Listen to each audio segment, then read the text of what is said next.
You might be ready to learn this one.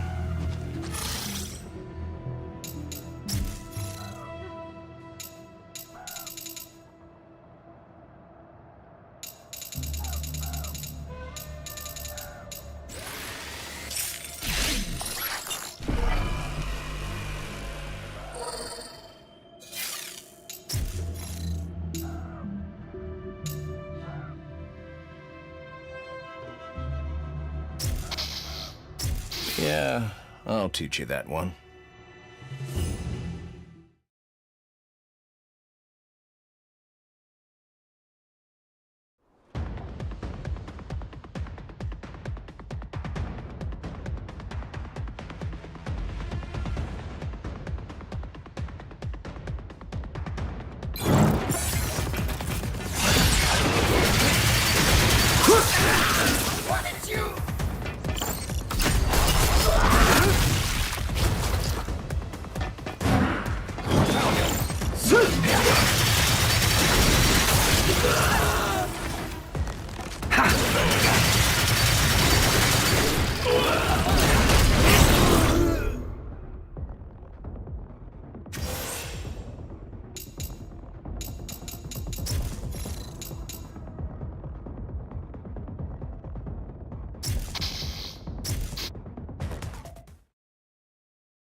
Crazy winds up in these mountains. Wow, is it just me, or is the rain getting worse too? We broke the first seal on the Dark Dragon. That might explain it. Oh, then you must have beat that demon. Nice going. And hey, got yourself a new weapon too. It was a relic, used as part of the sealing ritual. But mine for now. Seems to work with bloodbind ninjutsu too. Oh, well, damn. Nice find. Use it with the bloodbind techniques I teach you, and you'll get the most out of it.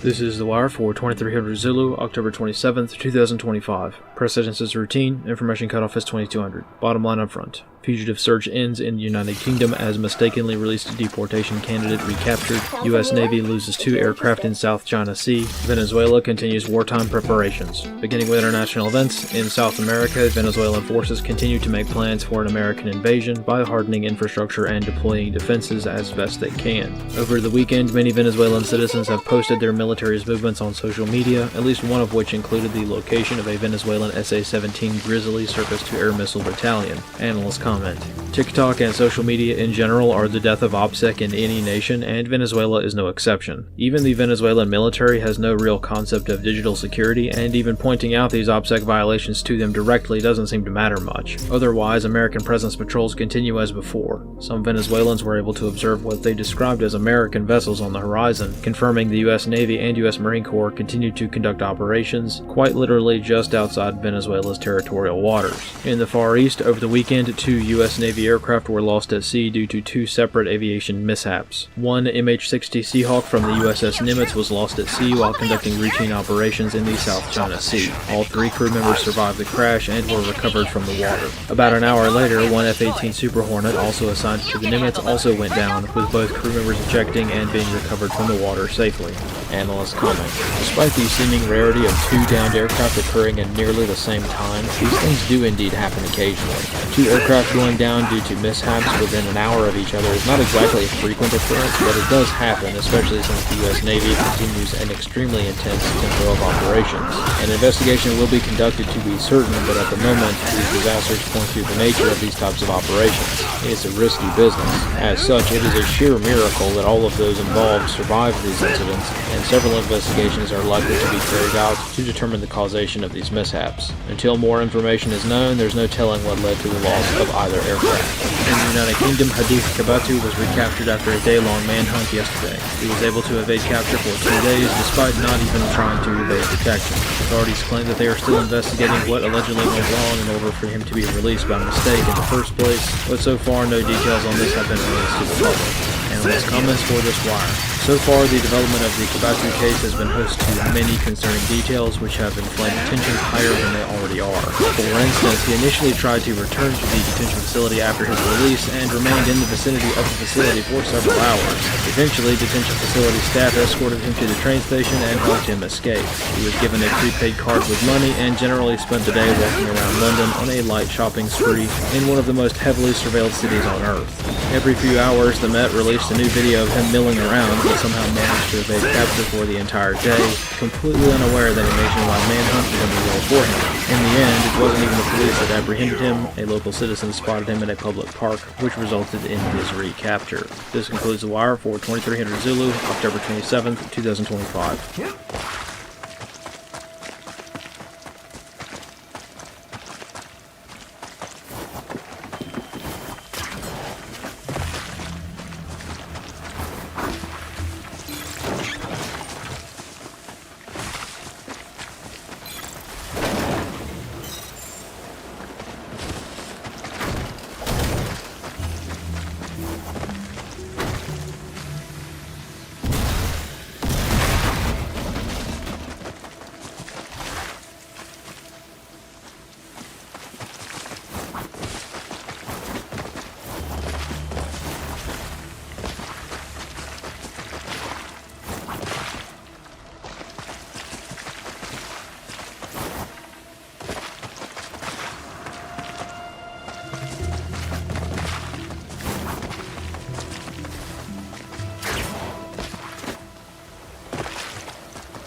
Who's there?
Yakumo, about your new weapon?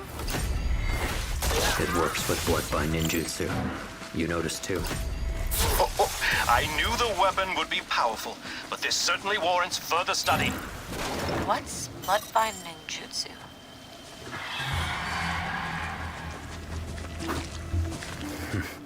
Just heard something. We'll explain later, Sayori. For now, let us make haste.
bloodbind ninjutsu you mentioned earlier.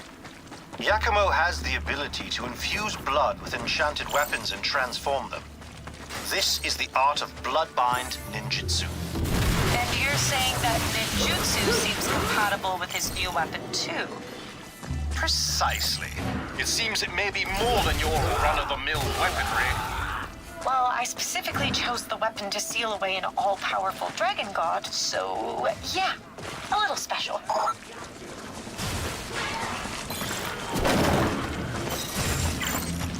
I'll make you pay! I'll take you down!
this blood-bind ninjutsu you mentioned earlier? Yakumo has the ability to infuse blood with enchanted weapons and transform them. This is the art of blood-bind ninjutsu. And you're saying that ninjutsu seems compatible with his new weapon, too? Precisely. It seems it may be more than your run-of-the-mill weaponry. Well, I specifically chose the weapon to seal away an all-powerful dragon god, so yeah, a little special.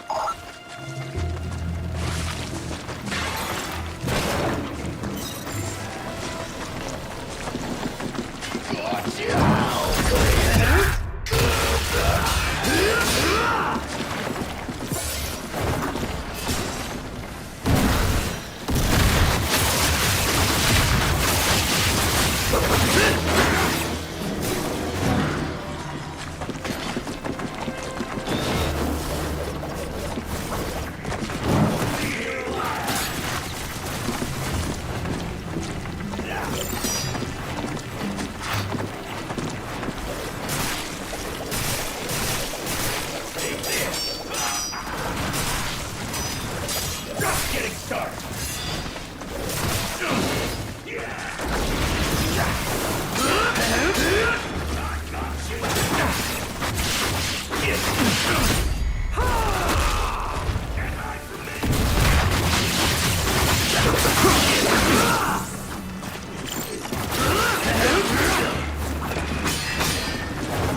Deploying grenades.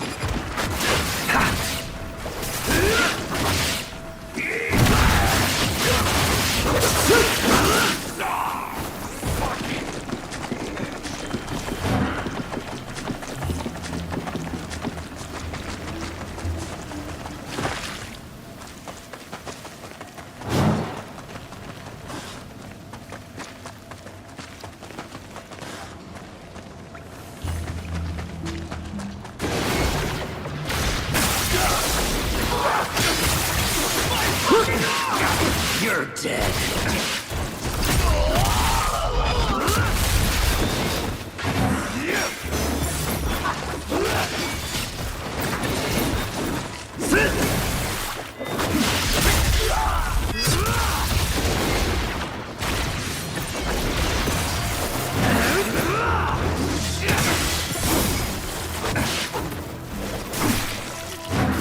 Cut you open.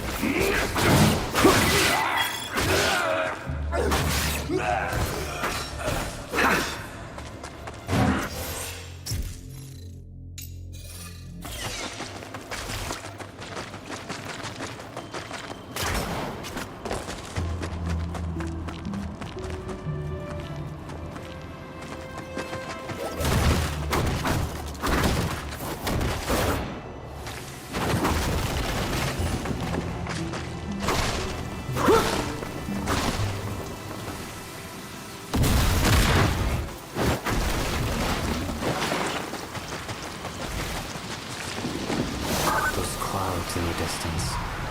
Must be the Shrine Warden. The Dark Dragon Shrine should be right in the center. Yakumo, keep heading that way, and you should make it to the entrance of Fuhaku Sanctum. Alright. But how do I get across? It's almost like the wind is trying to keep us out. What to do? Wind, huh?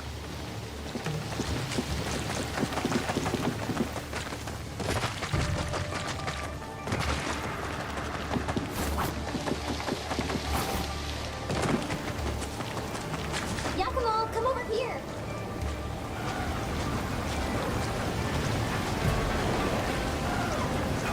Here, over here. This might come in handy. Catch a strong gust of wind, and you should be able to make it across.